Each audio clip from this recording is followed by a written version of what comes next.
Este periodista argentino le calla la boca a esta feminista progre tras decirle la pura verdad del feminismo. Sí, yo estoy en contra del cambio cultural, ¿ok? Estoy en contra del feminismo, lo rechazo. Yo adoro a la mujer. El feminismo lo rechazo visceralmente. ¿Y el machismo? Me parece desagradable, me parece injusto. ¿Y el machismo? Y me parece facho. El machismo murió hace más de 100 años. No existe el machismo. ¿No? Es una leyenda viviente. Ustedes están equivocadas todas, porque están todas meloneadas por el feminismo, todas. Un poquito más, un poquito menos. Creen que están haciendo la revolución, y no es una revolución, es un desastre. Están rompiendo la familia, es un desastre.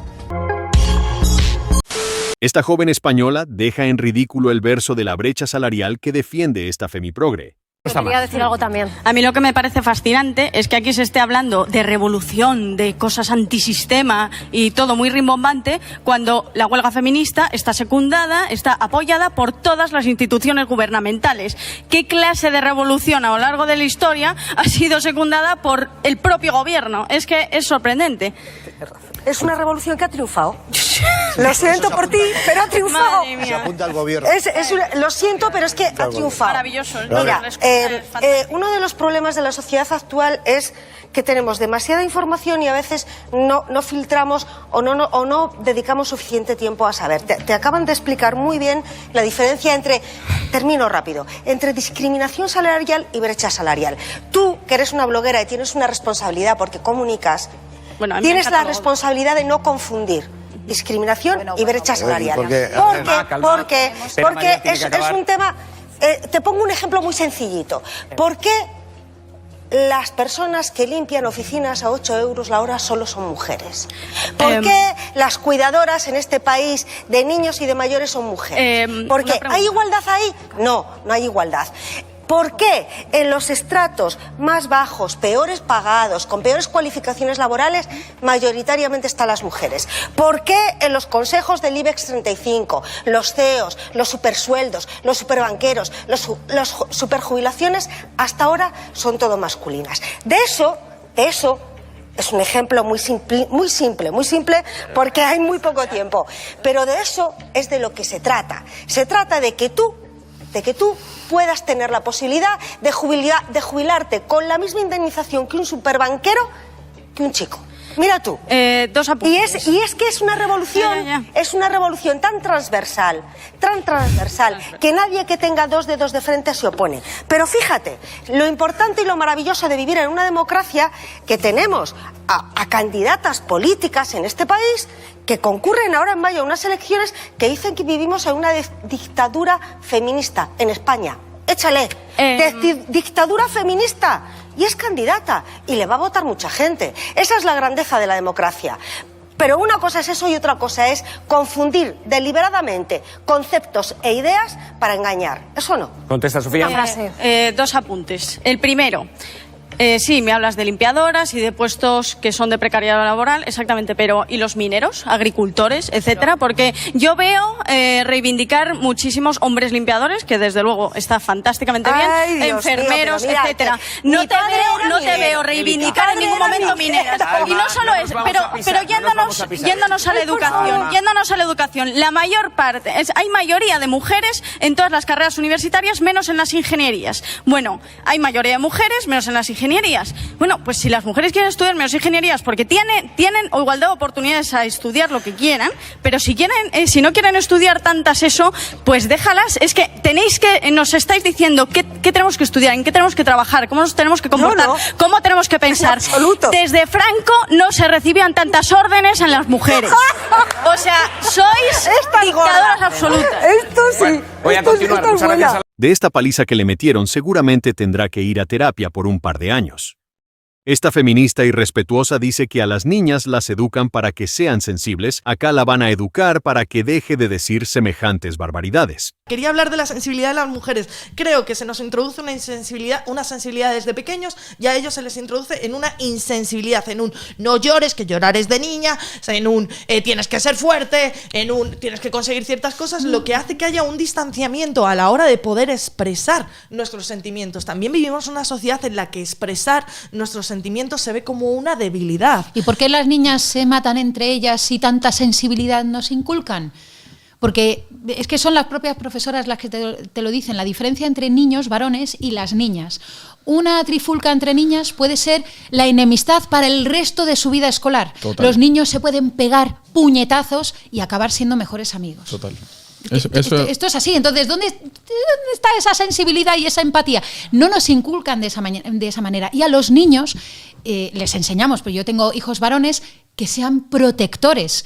Venía de que no sé qué niña me ha pegado, me ha tirado. Nunca jamás se pega a una niña. Ya, pero es que me ha pegado, ¿no? Y desde siempre le hemos dicho, nosotros y toda la sociedad siempre se ha enseñado a los niños que aunque te pegue, y eso está cambiando y esto es peligroso, porque las mujeres han abusado mucho de eso que se le ha enseñado a los varones, a las niñas no se les toca, las niñas son princesas, a las niñas se les cuida. Pero es que me ha pegado, pues le coges de la mano o hablas con ella o hablas con la profe, pero nunca, si te pega un niño le pegas más fuerte para que no siga, pero si te pega una niña nunca se la devuelves. Y esto, muchas mujeres han abusado de esto y acaban pegando a los hombres, que estamos viendo constantemente en redes sociales como hombres están devolviéndole a las mujeres el tortazo, el puñetazo. Claro, la mujer pega y el hombre le lanza contra la pared. Te entiendo. Ella es conocida como la Andrew Tate mujer, y ella dice que las mujeres no deberían tener el derecho de votar.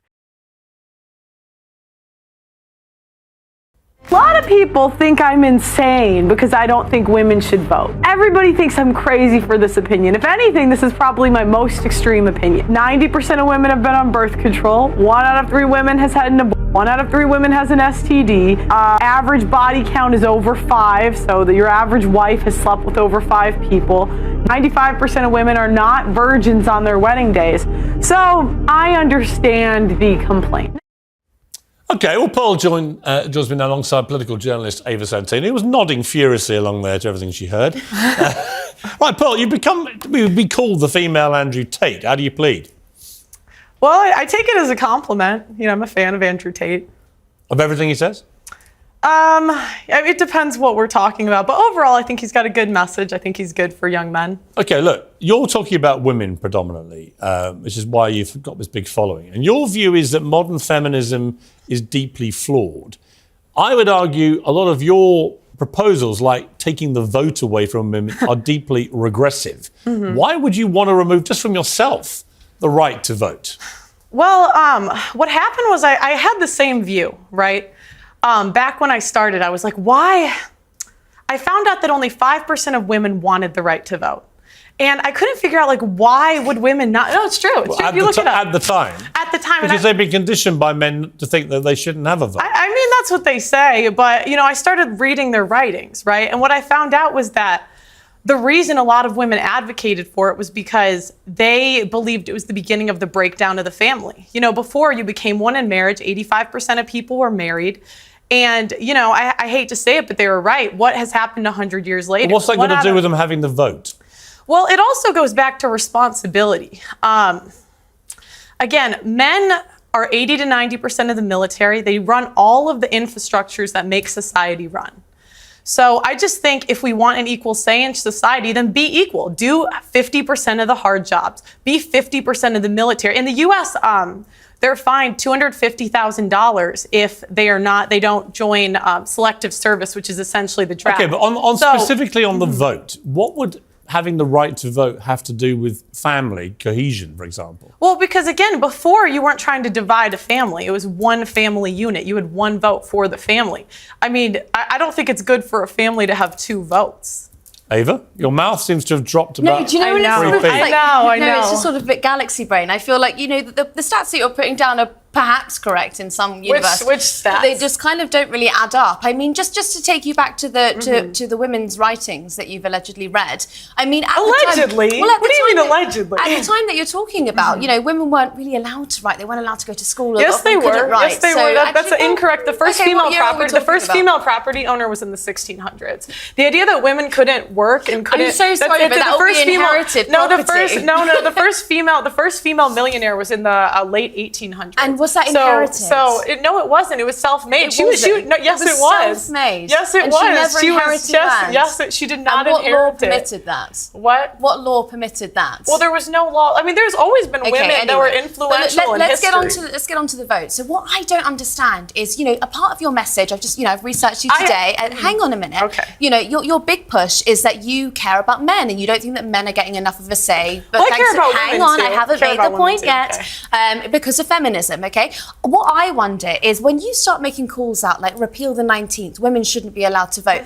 How is that helping young men? Because these young men have women in their lives. They have mothers, they have sisters, they have teachers. And they turn around, they don't know how to act around women because you're giving them license to be misogynistic. I wouldn't call it misogynistic. I say be equal. So again, men do all of the feminists are well, saying. then okay, I'd love for the feminists, please apply for the oil rigs. Please go do the hard jobs in society. They're open, they're hiring, because I don't think men or women are equal until we do the equal work. So no, listen. Go apply to be on the oil rigs. Go be a plumber, go be an electrician, go be on the front lines of the military, and then we should have equal rights. But until feminists are willing to do that, I don't believe we should have the freedom without the responsibility. Okay, well, I don't think that I'm physically built for that. You might be, but I'm absolutely not. You said you were You said you were a volleyball player, and so you've got more strength than I do. I don't think. But I don't have more strength. I don't have more strength than the average man. I'm not going to take your right away to do it. I don't have more strength than the average man. But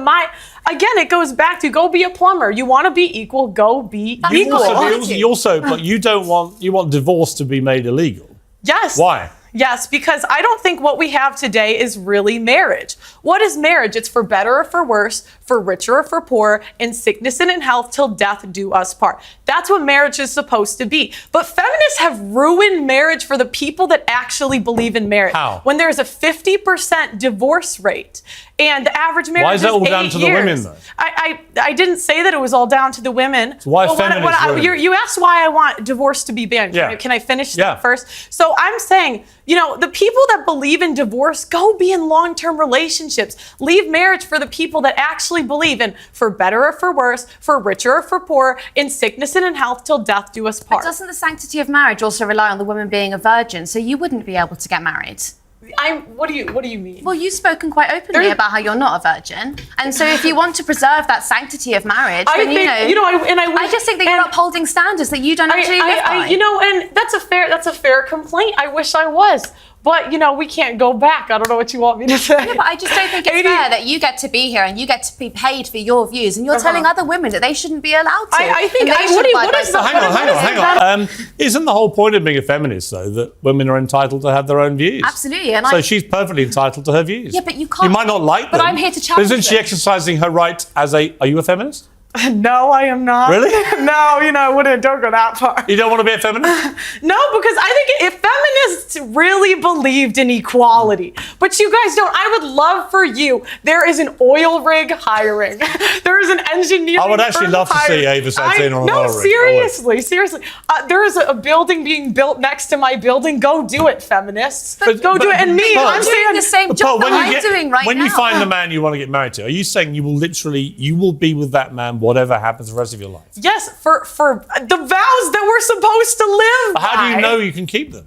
I mean, I think it's a choice. And that's the thing, women are so willing to leave marriages because they're not happy. This is not about happiness. The most important thing is the children. And the problem is we have a modern society where it's me, my feelings, leave when I feel like it, instead of doing what's best for the kids. Ava, I've got to say, it's a little bit listening to Andrew Tate, where some of it I really don't agree with. I don't agree with the vote stuff. When I hear things like that, I think there'll be a lot of people, especially older generation women perhaps, who think, you know what, she's got a point. Well, I mean, I believe in agency, so I think that if a woman is going to look after her children in divorce, that's absolutely fine. I also believe in your right to speak your mind about it. What I don't understand, I'd like to say, even before the 1920s, Do you know what I mean? women could speak openly. This idea that like women couldn't talk the last 500 years, there have been women I know, throughout but the American history state that have education been- system has that have failed been- has- before, and has it's been- failing has now. been- There have been women throughout history that have read, written, and been very influential in society. Okay. So this idea like women could never do it. Do you know don't what believe it. I don't understand though is when it gets spiteful, okay? Because you put down a few arguments that I think are perfectly, like, you know, they're kind of evangelical and they're Christian, but those are your right to say it. What I don't understand is when it kind of seeps into this sort of, you call women fat, you say that they shouldn't have Are they abortions, fat? you say that Are they they have fat? STDs. You know, I mean, the question is, are they fat? Yes or no? why pass The that kind average of American judgment? woman is 170 pounds. That's objectively overweight. I mean, let's be honest. We now celebrate morbid obesity as some kind of body positive thing, and it is complete nonsense. So, actually, on that point again, there's a bit of truth in And that. this is the problem. This is the problem. How have we come to celebrate morbid obesity as body positive? Well, it's nonsense. We're not talking about morbid obese. I was actually watching your podcast earlier, and you spoke to someone who was, I would say, probably a size 12, and you called her fat, obese, and a divorcee. She was fat, obese, and a divorcee. wasn't. I mean, like, I don't know what to say. This is the thing, women, we don't want to live in reality. We don't want to say things that are true. Was she fat? Yes. Was she a divorcee? Yes. These things are just objective facts. Okay, I'm going to have to objectively. And she insulted me first. They always do. I'm going to have to objectively end the debate. But